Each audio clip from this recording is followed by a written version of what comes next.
ಎಲ್ರಿಗೂ ನಮಸ್ಕಾರ. ಸಾಲ ಪಡೆಯುವ ಯೋಚನೆ ಇದ್ರೆ ಅದರ ಪ್ರಕ್ರಿಯೆ ಹೇಗೆ ಅಂತ ಸ್ವಲ್ಪ ಗೊಂದಲ ಅನಿಸ್ಬೋದಲ್ವಾ? ಆದರೆ ಚಿಂತೆ ಬೇಡ. ಈ ಒಂದು ವಿಶ್ಲೇಷಣೆಯಲ್ಲಿ ನಾವು ಪ್ರತಿಯೊಂದು ಹಂತವನ್ನು ತುಂಬಾನೇ ಸರಳವಾಗಿ, ಸುಲಭವಾಗಿ ಅರ್ಥವಾಗುವ ಹಾಗೆ ವಿವರಿಸ್ತೀವಿ. ಮೊದಲ ಮೀಟಿಂಗ್ನಿಂದ ಹಿಡಿದು ಕೊನೆಯ ಕಂತು ಕಟ್ಟಿ ಲೋನ್ ಮುಗಿಸುವವರೆಗೂ ಇಡೀ ಜರ್ನಿಯನ್ನ ನೋಡೋಣ. ಲೋನ್ನ ನಿಯಮಗಳೇನು, ಸುರಕ್ಷತಾ ಕ್ರಮಗಳೇನು, ಹಾಗೆ ಡಿಜಿಟಲ್ ಟೂಲ್ಸ್ಗಳನ್ನ ಸೇಫಾಗಿ ಬಳಸೋದು ಹೇಗೆ ಅನ್ನೋದನ್ನು ತಿಳ್ಕೊಳ್ಳೋಣ.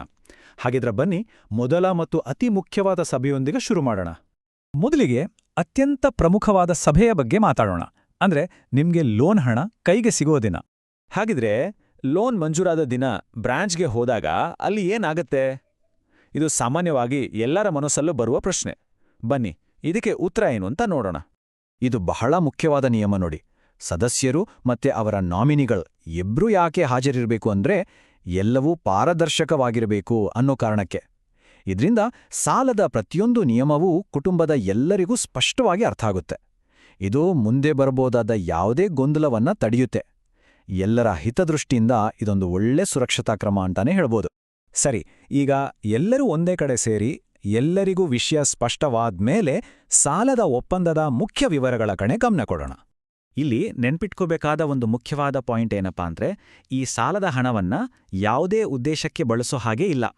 ಮೊದಲೇ ಒಪ್ಕೊಂಡಿಲೋ ಆದಾಯ ತರುವಂಥ ಒಂದು ನಿರ್ದಿಷ್ಟ ಕೆಲಸಕ್ಕೆ ಮಾತ್ರ ಇದನ್ನ ಬಳಸಬೇಕು.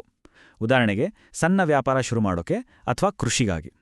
ಇದು ಹಣಕಾಸಿನ ಒಪ್ಪಂದದ ಅತಿ ಮುಖ್ಯ ಭಾಗ.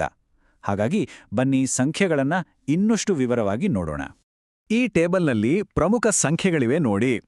ಬಡ್ಡಿದರ ಸುಮಾರು 26% ಇದೆ, ಆದ್ರೆ ಇದು ರೆಡ್ಯೂಸಿಂಗ್ ಬೇಸಿಸ್ ಮೇಲೆ. ಅಂದ್ರೆ ಏನ್ ಗೊತ್ತಾ, ನೀವು ಕಂತು ಕಟ್ಟಿದಾಗೆ ಅಸಲು ಕಡಿಮೆ ಆಗ್ತಾ ಹೋಗುತ್ತಲ್ವಾ, ಆ ಉಳಿದಿರೋ ಅಸಲಿಗೆ ಮಾತ್ರ ಬಡ್ಡಿ ಬೀಳುತ್ತೆ. ಸಾಲವನ್ನ 24 ತಿಂಗಳಲ್ಲಿ ಮರುಪಾವತಿ ಮಾಡಬೇಕು. ಇದರಲ್ಲಿ 23 ಕಂತುಗಳು ಒಂದೇ ಸಮನಾಗಿರುತ್ತೆ. ಕೊನೆಯ ಕಂತು ಮಾತ್ರ ಉಳಿದಿರೋ ಬಾಕಿಯನ್ನ ಪೂರ್ಣಗೊಳಿಸೋಕೆ ಇರುತ್ತೆ. ಈಗ ಸಾಲ ಪ್ರಕ್ರಿಯೆಯಲ್ಲಿ ಬರುವ 2 ಪ್ರಮುಖ ಸುರಕ್ಷತಾ ಕ್ರಮಗಳ ಬಗ್ಗೆ ಮಾತಾಡೋಣ. ನಮ್ಗೆಲ್ಲ ಒಂದು ಮನಸ್ಸಿಗೆ ನೆಮ್ಮದಿ ಇರ್ಬೇಕಲ್ವಾ? ಅದಕ್ಕಾಗಿಯೇ ಇನ್ಶೂರೆನ್ಸ್ ಇರುತ್ತೆ. ಆದ್ರೆ ಅದು ಯಾವಾಗ ಅಪ್ಲೈ ಆಗತ್ತೆ ಅಂತ ತಿಳ್ಕೊಳ್ಳೋದು ತುಂಬಾನೇ ಮುಖ್ಯ. ಹಾಗಿದ್ರೆ ನೋಡಿ, ಈ ವಿಮೆ ಅನ್ನೋದು ಒಂದು ಸೇಫ್ಟಿ ನೆಟ್ ಇದ್ದ ಹಾಗೆ. ಇದು ಕೇವಲ ಸಾಲಗಾರನಿಗೆ ಮಾತ್ರ ಅಲ್ಲ, ಅವರ ನಾಮಿನಿಗೂ ಕವರ್ ಆಗುತ್ತೆ. ಸಾಲದ 2 ವರ್ಷದ ಅವಧಿಯಲ್ಲಿ ಏನಾದ್ರೂ ಅನಾಹುತ ಆದ್ರೆ ಈ ವಿಮೆ ಸಹಾಯಕ್ಕೆ ಬರುತ್ತೆ. ಇದು ಕಷ್ಟದ ಸಮಯದಲ್ಲಿ ಕುಟುಂಬಕ್ಕೆ ಒಂದು ದೊಡ್ಡ ಆರ್ಥಿಕ ಆಸರೆ ಆಗುತ್ತೆ. ಈ ಟೈಮ್ಲೈನ್ ನೋಡಿ ಪರಿಶೀಲನಾ ಹಂತವನ್ನ ತೋರಿಸುತ್ತೆ. ಲೋನ್ ಸಿಕ್ಕಿದ 30 ದಿನಗಳ ಒಳಗೆ ಯಾವ ಕೆಲ್ಸಕ್ಕೆ ಅಂತ ತಗೊಂಡಿದಿರೋ ಅದಕ್ಕೆ ಆ ಹಣವನ್ನ ಬಳಸಬೇಕು. ಆಮೇಲೆ ಒಬ್ಬ ಆಫೀಸರ್ ಬಂದು ನೀವದನ್ನ ಸರಿಯಾಗಿ ಬಳಸ್ತಿದ್ದೀರಾ ಅಂತ ವೆರಿಫೈ ಮಾಡಿ ಒಂದು ಫೋಟೋ ತಗೊಳ್ತಾರೆ.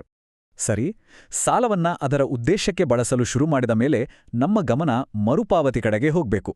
ಇದು ಬರೀ ಒಬ್ಬರೇ ಜವಾಬ್ದಾರಿಯಲ್ಲ, ಇದರಲ್ಲಿ ಇಡೀ ಗುಂಪು ಮತ್ತೆ ಪ್ರತಿಯೊಬ್ಬ ಸದಸ್ಯರ ಪಾತ್ರವೂ ಇರುತ್ತೆ. ಇಲ್ಲಿ ನೋಡಬಹುದು ಜವಾಬ್ದಾರಿಯನ್ನ ಹೇಗೆ ಹಂಚಲಾಗಿದೆ ಅಂತ.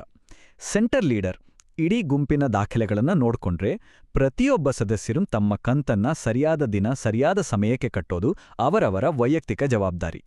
ಇದನ್ನ ಗೋಲ್ಡನ್ ರೂಲ್ ಅಂತಾನೆ ಹೇಳ್ಬಹುದು. ಪ್ರತಿ ಸಲ ನೀವು ಕಂತು ಕಟ್ಟಿದ ತಕ್ಷಣ ನಿಮ್ಮ ಲೋನ್ ಕಾರ್ಡ್ನಲ್ಲಿ ಅದನ್ನ ಎಂಟ್ರಿ ಮಾಡಿಸೋದನ್ನ ಮರಿಬೇಡಿ. ಅದೇ ನೀವು ಹಣ ಕಟ್ಟಿದ್ದಕ್ಕೆ ಇರೋ ಪ್ರೂಫ್. ಈಗಿನ ಕಾಲದಲ್ಲೇ ಎಲ್ಲವೂ ಡಿಜಿಟಲ್. ಸೊ ಟೆಕ್ನಾಲಜಿಯನ್ನ ಹೇಗೆ ಸೇಫ್ ಆಗಿ ಬಳಸಬೇಕು ಮತ್ತೆ ಯಾವೆಲ್ಲ ಅಪಾಯಗಳ ಬಗ್ಗೆ ನಾವು ಎಚ್ಚರವಾಗಿರಬೇಕು ಅನ್ನೋದನ್ನ ನೋಡೋಣ. ಈಗ ನಾನ್ ಹೇಳೋ ವಿಷಯವನ್ನ ದಯವಿಟ್ಟು ತುಂಬನೇ ಗಮನ ಇಟ್ಟು ಕೇಳಿ, ಯಾಕಂದ್ರೆ ನಿಮ್ಮ ಹಣದ ಸುರಕ್ಷತೆಗೆ ಇದು ಅತ್ಯಗತ್ಯ.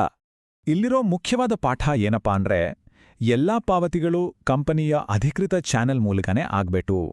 ಫೋನ್ಪೇ, ಗೂಗಲ್ ಪೇ, ಪೇಟಿಎಂ ಯಾವುದರಲ್ಲೇ ಆಗ್ಲಿ ಕಂಪನಿಯ ಸಿಬ್ಬಂದಿಯ ಪರ್ಸನಲ್ ಅಕೌಂಟ್ಗೆ ಯಾವತ್ತೂ ಯಾವುದೇ ಕಾರಣಕ್ಕೂ ಹಣ ಹಾಕಬಾರ್ದು. ಇದನ್ನ ಚೆನ್ನಾಗಿ ನೆನಪಿನಲ್ಲಿಡಿ. ESF ಮಿತ್ರ ಆ್ಯಪ್ ಇದೇ ನಿಮ್ಮ ಲೋನ್ ಮ್ಯಾನೇಜ್ ಮಾಡೋಕೆ ಇರೋ ಮುಖ್ಯವಾದ ಟೂಲ್. ಇದರಲ್ಲಿ ರಿಜಿಸ್ಟರ್ ಮಾಡೋದು ಕಡ್ಡಾಯ.